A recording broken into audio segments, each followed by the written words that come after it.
Welcome to The Guardians, a podcast by Independent Trustee Services. Here, we explore the conversations that matter in protecting South Africa's retirement future, from governance and compliance to independence and member protection. Each episode brings you insights from experts and industry leaders with one clear purpose: to help trustees, employers, and members build stronger, safer retirement funds. Well, hello and welcome to an episode of the Independent Trustee Services podcast. I'll be your host, Manuela, and today I'm together with my colleague, Lungile, and we are going to be discussing a very critical subject, which is retirement benefit counselling. So, as we're all aware, when we're employed, we get these wonderful perks that our company gives us. You'll have your provident fund, you'll have your risk benefits, and the purpose of all of that is to eventually your provident fund to see you to retirement and your risk benefits through your lifetime of your career. So should something happen, at least your family is looked after. But how often do members actually know what their perks are all about? Not often. Yes, and it's true. proven that financial planning and counselling is not part of an employer's perk to their employees. So you find when you're giving out benefit statements, the members are always asking, but I don't know what this is all about. I don't know what this is. So absolutely critical right now, and obviously through a career of a member, that you do retirement benefit counselling. So Lungi, welcome. Thank you very much. Thank you for being with me this morning for us to discuss this very critical subject during the course of our careers in our lifetime.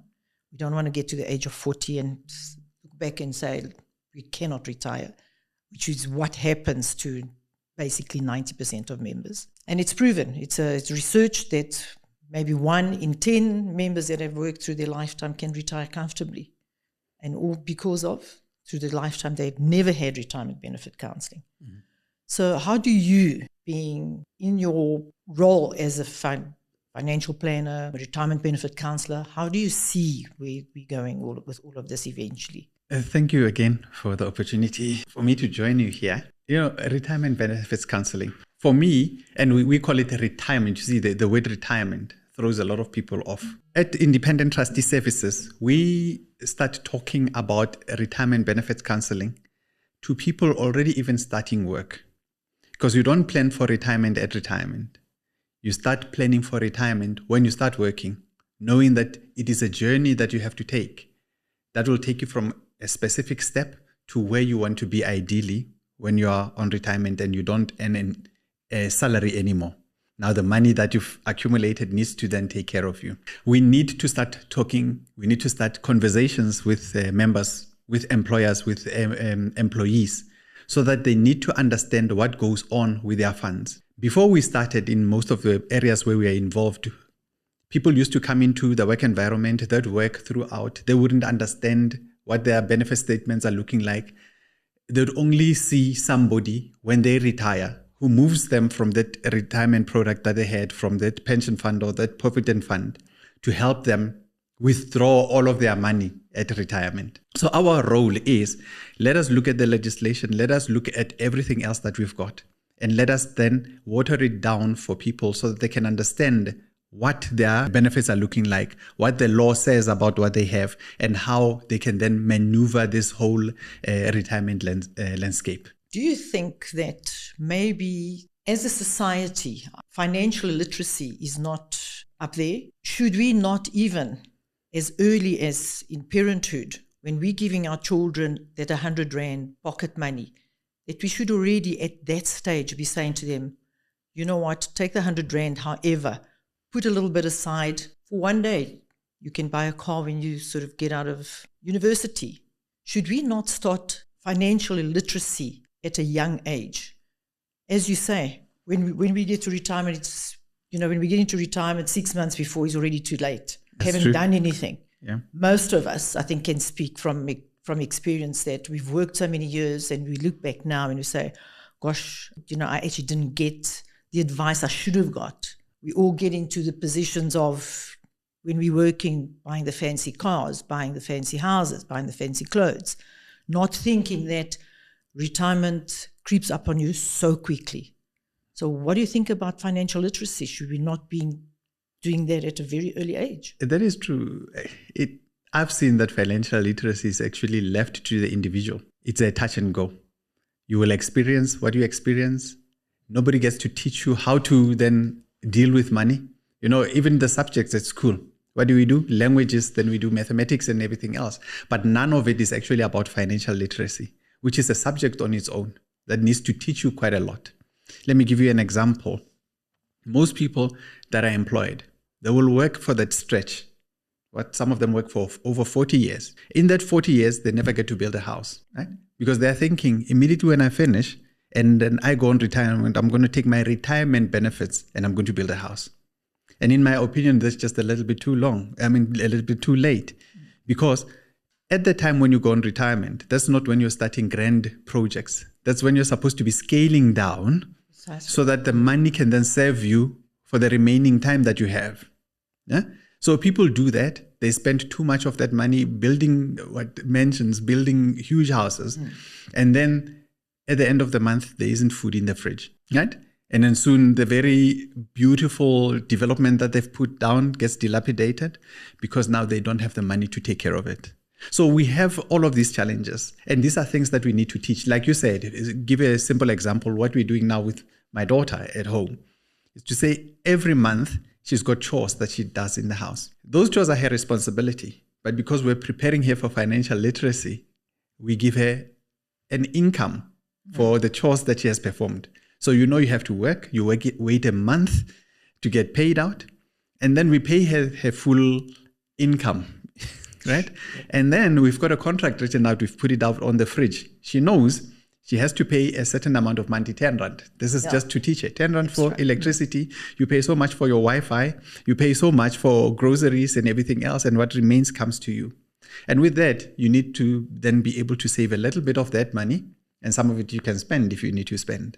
But then what that teaches her is, number one, all the amount that I have as income is not all meant to be spent. Some of it has to be saved because there are things that will happen later that I will need. Like now, parents normally buy games, for instance, for their kids to play on their phones. And those are things that the kids should be paying for on their own from their own savings. So that is where it needs to start. It starts at an early age. It starts at home, because that's where you're supposed to, but not everybody has got the ability to be able to teach this. So this is then again, we need to then introduce this in the schooling system so that they can understand exactly what goes on when they're still at school. Get taught about money and how it operates. Yeah? So that when you get older, you don't fall into the trap that most of us fell into, where all of a sudden the salary is the first type of money that you ever see, and it looks like it's a lot of money, right? The fancy stuff, the cars and the fancy clothes. Yes. And the fancy clothes, exactly. You buy takeout every day and all of that. And then all of a sudden, 3 days later, you realize there's a lot of month left at the end of your salary, And then you're supposed to then go through the rest of the 27 days, for instance, without anything at all. And then people tend to hate their jobs because they don't have money and they feel like they're being underpaid. So yes, we need at a certain point, as a culture, our country needs to start teaching people. We are not taught. Here's an example, for instance. If you look at television adverts, they're teaching about spending. Buy this, buy this, buy this, buy this, buy this. I haven't seen an advert in essence that teaches people how just to save. Yeah? It is so easy for somebody who's employed right now to be given a loan by a bank to buy a car, but you have to jump through hoops to get the same amount of money to start a business. Correct. Yeah? Correct. So the bank will give you 500,000 Rand, go buy this car. Easy. But then you say, I need 500,000 Rand to start a business. Then all of a sudden you need business plans. You need to do projections. You need to show them your market research. You need to show them a whole lot of things. It's even easy to get personal loans. It's easy to get personal loans. I mean, you shouldn't be getting personal loans. If you're employed and you have income, and if you plan and you've got a budget, you shouldn't have personal loans. Why are people even phoning you in as late as in your 60s offering you personal loans? You shouldn't be, you shouldn't be caught into that trap of getting personal loans, because that's just, encouraging a habit of spending. It is. So do you think, Lungi, with the regulators now sort of enforcing that members have to have counselling, what has been your experience obviously you're doing workshops, sort of getting members into those workshops to start telling them at the time they're already employed, at least to say, you know what, yes, you're 20 years old now, whatever the case is, you need to start getting ready for eventual retirement. Yes, it looks very nice when you're 20 because you think, 65 is such a long time away. But it's actually not, because those years creep up very quickly. So do you find that people are actually buying into the whole concept of being counseled at that early age? And what is the response to that? Are people buying into it? Are they saying, you know what, maybe this chap is right, he's telling me what I'm going to expect at 65. Yes, I might go back to my homeland, but I have to go back to my homeland with at least money to survive for another 20 years, because right now the age expectancies, we're talking about 80s. So are you going to have money to survive for another 20 years when you're retiring at 65? Maybe a step back. There's a default regulation in the Pension Funds Act. That's Section 36, actually, of the Act that was enacted on the 1st of March in 2019. It speaks about getting counseling. The counseling goes to people who are starting to work, people who are withdrawing from funds, people who are going on retirement. It actually even says that people going on retirement should get counseling at least 3 months before they leave employment. Now, isn't that too late? 3 months before? Isn't that too late? 3 months before, a little bit too late. Because our approach at Independent Trustee Services is to start people off very early. Yeah? And I can tell you why. As a financial advisor, it does not serve me if I give somebody free advice. Whereas I can give somebody advice when they're going on retirement, because then I'll be earning an income. I'll get my commission from that one. But if I give you advice because you're starting work and I say to you, structure it this way, there's no financial incentive on my part to be able to give you that kind of information. And that is why we see a lot of people left out of the process and only planning towards the end. Because people, remember, as part of the principles that we should abide by, there's TCF, teaching customers fairly. We need to be putting customers first so that they know exactly what they're getting themselves into. Now, 3 months before, yes, it's a little bit too late because you've already spent money. You've already made the bad decisions that you've made over 40 years of working. Right? We can't reverse it in 3 months. So what do we do? At Independent Trustee Services, we have a relationship with employers that are involved with us. We tell them, when you're onboarding somebody, right, as part of the process, as they're going around getting their induction, they need to come see us as your financial advisor. Let us walk you through this process. Let us tell you about the different types of contributions that go in and how this contribution is structured. Let us tell you also that for you to get maximum benefits from tax, you can make contributions of up to 27.5% of your income, your taxable income. Now, these are things that people don't understand. So when an employer makes a certain contribution and then they tell you your minimum contribution is 7.5, you're happy because then it's not eating into the money that comes into your bank account at the end of the month. But over a number of years, when you're now sitting back and looking at your benefit statement and you're thinking, I'm going on retirement, R1 million is never enough anymore. R2 million is never enough anymore. And with inflation, every year things change. The amount of money that you have today to buy that basket of goods, tomorrow you'll need a little bit more money to get the same basket of goods. So if we teach you today to be able to plan better, and again, as I said, there's no financial incentive on our part because we are not getting any commission out of that. But at least it goes back to your first question about the financial literacy that we can give. We give you that literacy so that you can go out as well and start telling other people. That is the conversation. Tell other people that these are the possibilities that we have in here. We are in a different environment again, where we were sleeping one day and we knew that if you have a pension fund or a provident fund and you are still employed, you cannot get money out of it. We wake up the next day and all of a sudden there's the two-pot system that encourages people, for instance, to take money out of what is supposed to be there. Yeah, to draw down. And then what does that do? Number one, it looks like a wonderful thing. I'll be able to spend my money that I've worked so hard for while I'm still working. Fine. But then what happens when you go on retirement? You're going to retire with much less, right? And that becomes a burden on the state later because then everybody goes in and asking for a grant.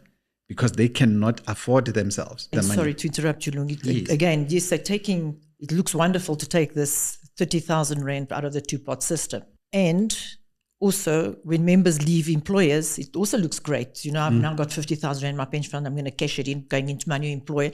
And you're blowing it again on cars again, as we say, because we see all these beautiful fancy cars, young people driving fancy cars. They're not thinking of the long picture. They're not thinking of the future. Now, should we not rather be encouraging, like, guys, no, you know, this is not okay to be taking. Yes, the two-pot system looks nice because I now need to get rid of debt because maybe my credit card is overrun.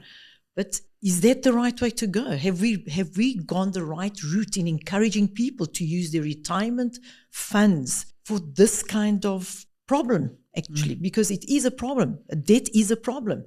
And this is what again, as you say, the ads are encouraging youngsters to take, you know, the new car, to buy the clothes, to buy the holidays, whatever. A two-pot system, what is it encouraging? It's not encouraging what is supposed to be there. Provident funds, pension funds are supposed to be for retirement. So the retirement monies are being utilized. So what are you having? More and more parents coming in and living with kids having to support parents because the counselling has not been there from the word go. Yeah. Should we not be discouraging the withdrawal downs from provident funds, from two-pot systems? Should we not be discouraging all of that? Counselling has to be done and encouraged truly by an employer at an early age. When these members sign their letter of appointment, at that stage already, we should be telling them, you know what, this is what you need to do. You need to see our financial advisor. You need to see our retirement benefit counselor so that we are preparing you for the next 40 years that you are in our organization. You know, when the two-pot system was about to be introduced, we did a roadshow. We were going around talking to people about the two-pot system, what to expect, and things that would happen. Right? And a simple example was giving somebody who is, say, 30 years old, a calculation of what would happen if you were to work for another 30 years. And then today you're sitting here, you've got the seed money that went into, that was the seeding capital, that went into your savings pot of 30,000 Rand. And then you withdraw that. Once you make a withdrawal, number one, there are admin fees, and then there's also tax, right? There are a lot of people who requested 30,000, but ended up getting about 19,000, 20,000 because the rest of it went into tax. Correct. Okay. And then I say to them, do you understand today your decision to take 30,000 Rand out of your retirement fund simply means that if you had left the money in there with compounding ability, with compound interest, say at 10% per annum, and you left it for 30 years, that money would have grown to about 500,000 Rand. Right? So I'm saying to you today, your withdrawal of 30,000, where you only got to get about 20,000 Rand into your bank account, is equivalent to you taking over 500,000 Rand out of the money that you could have saved up for yourself for retirement. You know, those are pictures that we paint. Those are things that we make people understand because we have to give them the reality of the decisions that they're making. Yes, there are people who will feel, I need it because it was very urgent. We understand that. But there are people who just withdraw it and then they spend it, and tomorrow they can't even tell you what they were spending it on, right? And those are the very people that really need it. You know, we're talking about the lowest in our blue collar system, where people really don't even understand the implications of what decisions they're making today. So there are all of these things that we're looking at. And as financial advisors who are giving retirement benefits counseling, we need to come in and be very unbiased also in terms of the kind of advice that we give. Another thing that's very important, because at Independent Trustee Services, we are not administrators, which means we look at you holistically as an individual. And I'd be able to look at the different service providers and tell you, if you're going on retirement, these are the best places that you can go to. We want to be able to be very objective in the type of advice that we give as well. You know, because at the end of the day, the decision still lies with the member, whether they take the advice or not. But it is better because they've been given all the weapons they will need so that when they go into this fight, they have everything that they will need. They are well equipped. But that is the process. Do you find that employers are actually encouraging people like yourself to get in there and start having workshops with their members on a regular basis? Actually, a very interesting topic that employers are also members of funds, and some of them did not even know the kind of things that we're talking about. Sure. Yeah, which is very interesting because an employer, and when you're talking employer, we're actually talking the employer representative, somebody who's sitting as a CEO, who does not even understand that there's something called retirement benefits counseling. But immediately when we get into that space and we talk to them, some of them are very amenable to us coming in. They give us time to go talk to their employees. Now employees are also open. For instance, there was a lot of misinformation happening before the two-pot system was introduced. And people started resigning from work because they were afraid government was taking their money. But then the job of the financial advisor was to come in and tell you exactly what was the two-pot system and how it was going to operate. Number one, it reduced the turnover for employees from some of these employers because they understood now that their money was still safe, the money was still theirs, right? But there was misinformation. And unfortunately, misinformation has got more wings than actual information. People tend to believe the negatives that they hear out there.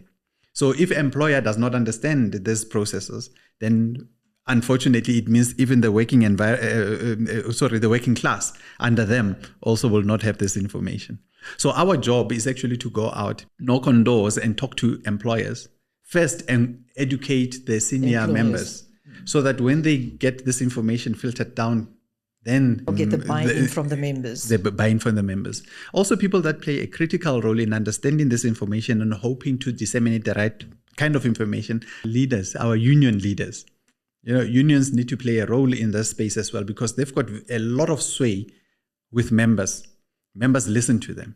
So if you cannot convince the unions in the understanding of the financial implications that are and decisions that are taken by members, then we are out in the cold again. Okay. Lungi, just a quick question. When you're sitting with a member, the member is not retiring, so this is, let's call it a 30, 35-year-old employed, obviously at an employer.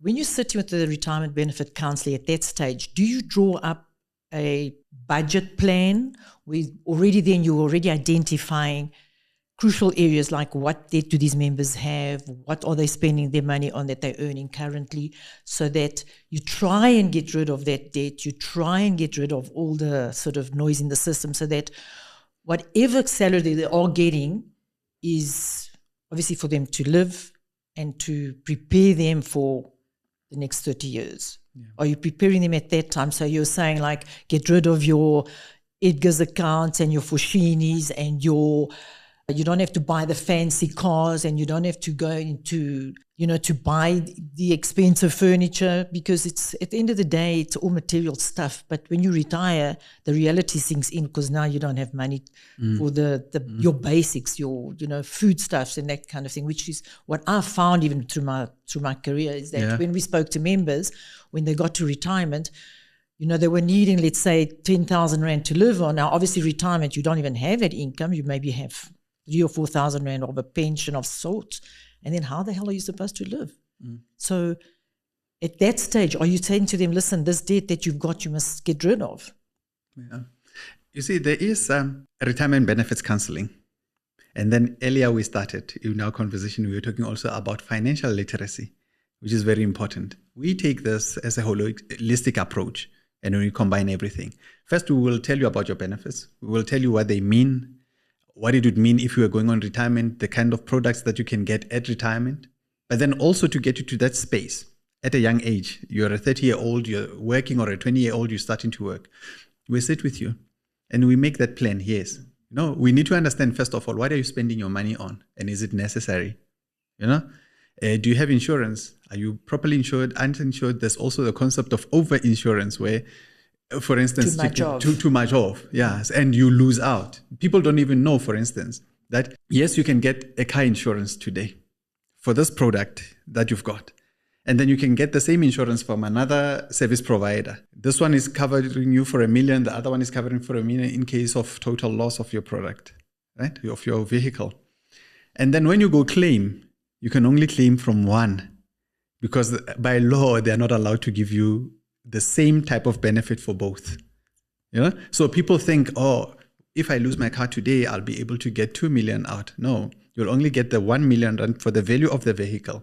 Right? The only time you can claim from both is if one had covered you for half and the other one covered you for half. Both of them come together, but they can only give you up to the value of that.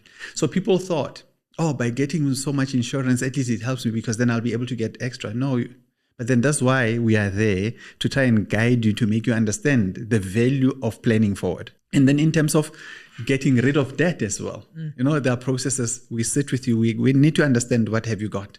And we come up with a plan of how you get rid of this so that at the end of the day, you don't have debt. Then we need to reverse the tables as well. What do people do when they start working? They plan around people that they owe.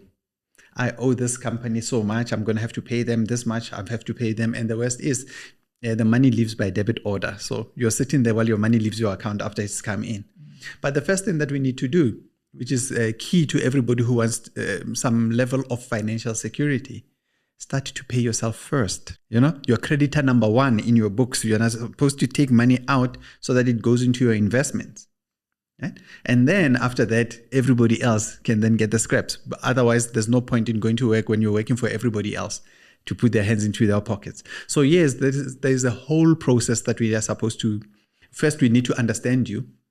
We need to understand your environment. We need to understand your circumstances, and then plan around everything else to put you in a position that's better off. Well, Lungi, what's more to say? That obviously retirement benefit counselling is a critical subject in our financial services industry and anywhere else. And I feel that, it's got to be on the top of the agenda whenever we consulting with clients, consulting with members. It has to be top of the agenda. And just on a last take, what do you think South Africa needs to be able to educate its population about retirement, about saving? Where are we going? Where is South Africa going? What do you feel as a financial planner and retirement benefit counselling? Where are we going? Yeah, it is very interesting because the economy and how it operates is a live animal. One thing that works for an individual does not work for the overall economy of the country. For instance, let's look back at the introduction of the two-pot system and how it had operated. It took money out of members' savings. By then, that was disposable income that boosted the country's economy because people were taking that money and spending it. So we're sitting with a catch-22. We're sitting with a catch-22 where if it benefits the individual, it kind of harms the economy to a certain extent because then we're locking a cash flow. And then if we take the money and we spend it, it's good for the economy. And then it affects the members at the same time. But then we need to learn to live with a balance. Remember, as an individual, you need to look at yourself and say, why do I have these types of products? And why am I doing what I do? For instance, some of the things that we teach people about is when you go on retirement, there are two products that you can choose from. You've got a life annuity, you've got a living annuity. And each one of them has got its own benefits, it's got its own negatives as well. Right? And people don't even understand that there are these two types of products that people can get to. Both of them, the aim is for them to give you an income that you can get while you're on retirement. But what does it mean? Maybe I can jump in a little bit and give you a few examples of what I'm talking about. I say to people normally, if you take a living annuity, right? You're making an investment into the financial markets. Mm. If you take a life annuity, it's the same as you've walked into a dealership and you've bought a product. You're buying this product and they give you a product. You don't have a lump sum that you can go back to at the end and say, I'm leaving it to family members as an example. I'm giving you at the lowest level now. So here's the understanding. What are you buying in a life annuity? You're buying a guaranteed income for life, right? So what that means is you're going to give me so much money and every month, because you've bought this income, you have to get it. You'll get it. If you live up to 100, you'll get it up to 100. If you live up to 200, you'll get it up to 200. And then we contrast that with a living annuity. A living annuity is money that you have that you put down as an investment. Depends on how much you eat from that, right? Whether you'll be able to have money to cover you for life or not. And the government, in terms of legislation and the Pension Funds Act, says once you put money in, you need to start earning from that investment. How much? 2.5% of what you put in. Minimum. maximum 17.5%, right? So basically at 17.5%, you're withdrawing so much that sometimes even the markets cannot catch up in terms of the returns that go back into that. So you might run out of money. But if you're taking it from 2.5%, let's say up to 5%, then you might have money that will last you throughout. And if you pass away, you have something of a legacy that you can leave to family, And that is just in a nutshell, in terms of the types of products that are there, that people need to understand are available to them when they go on retirement. But then I've heard people, for instance, as an example, who think they're better off dealing with these things on their own. And I always say, not really.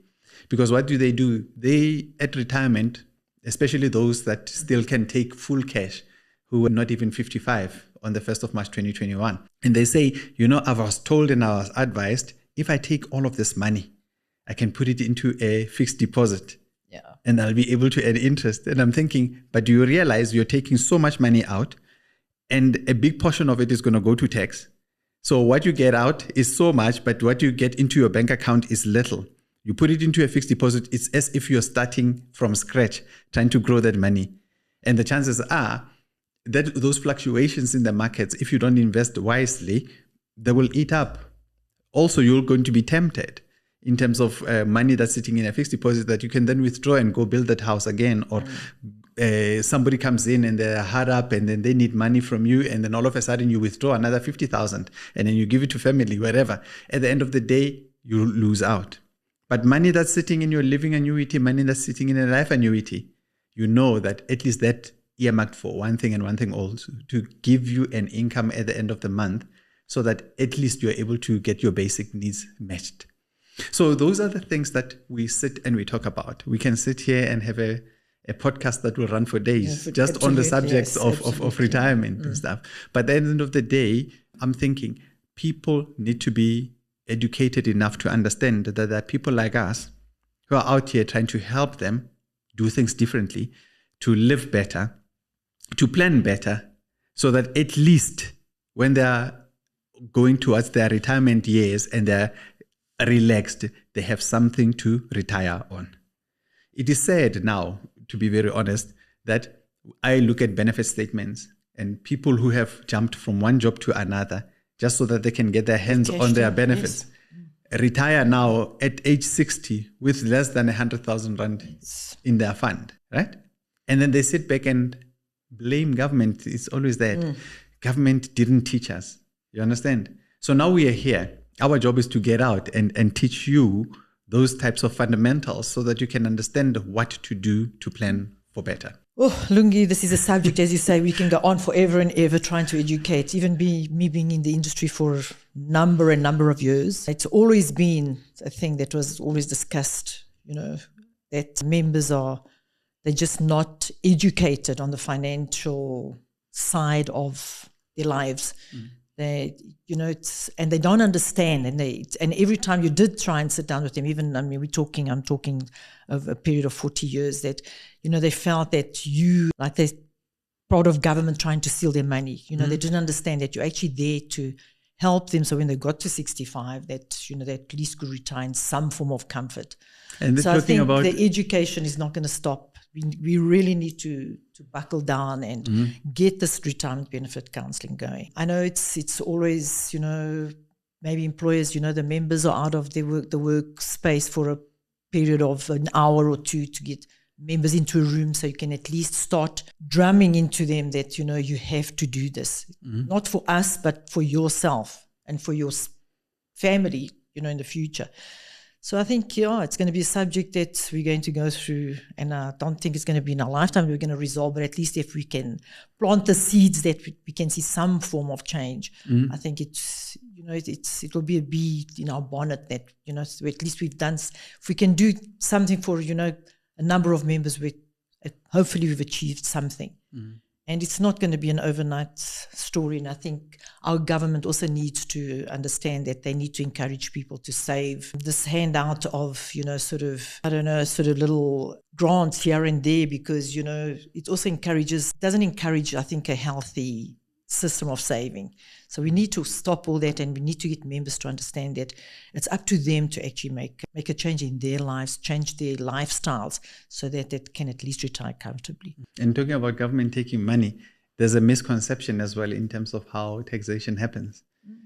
People don't even understand that when they have a benefit from their employer in terms of what the salary is going to look like, the contributions that go into their provident fund or their pension fund, they go in before tax is calculated, right? Which helps them with their taxation because then they pay less tax, right? As an example, somebody has got a salary of 100 Rand every month, but only 5 Rand or 10 Rand goes towards their provident fund or pension fund. It means they will be taxed only on 90 Rand, as an example, very late. But people don't get that because they start complaining at the end of the period when they want to do the two-pot system, and they say, but I've paid tax. Why am I being taxed? And you have to then explain it to them that, remember, the money that went in. This counselling is absolutely yes. So this counselling is important. Getting this across to members. We really need to, I think, in our business and other financial planners, and we really need to get the message out to members at a very early stage that, guys, you really need to do something about planning for your retirement, and you are going to be taxed whether you like it or not. Unfortunately, that's, the law of the country. What do they say? They need to understand that. Things that are certain is death and taxes. It's a retirement benefit council. They need to understand that this is education. Yeah, always. And things change on a regular basis. Like I said, we didn't have the two-pot system. Now we have the two-pot system. And what's going to come in the future? What other bright idea is government going to come up with to try and get money into the coffers for the economy? So we really need to be very aware that members need to make very informed decisions when they're doing the things that they're doing to protect them for their retirement. So Lungi, with that, I'd like to thank you for sitting down with me today. This is obviously a conversation that we'll have to take again into the future. Hopefully our listeners are listening and maybe they can come up with questions or suggestions on what we can do going forward. And thank you very much. We will chat again about this very, very interesting subject and critical to our economy. Thank you so much for having me. It was wonderful. Hope to have another chat. Thank you for listening to The Guardians podcast, brought to you by Independent Trustee Services. If you found today's discussion valuable, be sure to share it with your network and join us for future episodes. Together we can strengthen governance, promote independence, and safeguard the future of millions of South Africans. You can catch all episodes on our website at independentTrusteeServices.co.za and follow us on LinkedIn for updates and resources.